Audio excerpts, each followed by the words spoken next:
একটু দেখেন প্লিজ।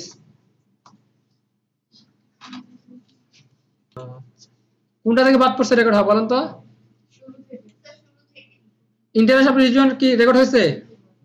আচ্ছা আমি দেখা একবার ইন্টারেস্ট অফ রিজিয়নটা দেখা একবার দেখেন।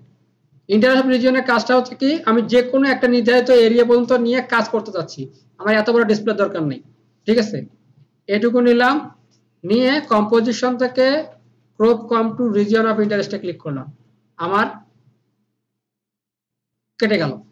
মানে এটা কিন্তু কাটলো কোনটা, আমার যে প্যানেলটা নিছি 1920/1080 এটা কিন্তু কাটা পড়ছে। লেয়ারের কাজ লেয়ারের মতোই আছে, ওটা দেখার মতো ঠিক আছে। চেক করে দেখেন কম্পোজিশন সেটিং এ গেলে আমরা দেখতে পাবো যে এতটুকুই আমরা নিয়ে কাজ করতেছি।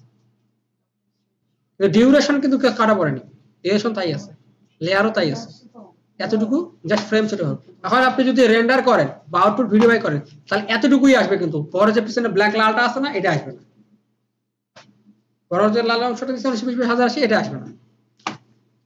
আর অ্যাক্টিভ ক্যামেরা যে কাজটা, এই কাজটা হচ্ছে কি, আমরা ফ্রন্টে মানে তিন দিকে চার দিকে আমরা টোটাল করা আছে 1 2 3 4 5 6 6টা ক্যামেরা ইউজ করতে পারবো, মানে 6 দিক থেকে দেখা যাবে। তো এটা কাজ করা যাবে একমাত্র 3D তে, ঠিক আছে, 2.5D।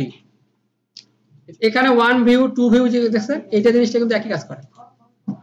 দেখেন ভার্টিক্যালি দুটো দেখাবে, কিভাবে দেখাচ্ছে দেখছেন? আমরা যখন ক্যামেরা ইউজ করবো না তখন জিনিসটা বুঝতে পারবেন।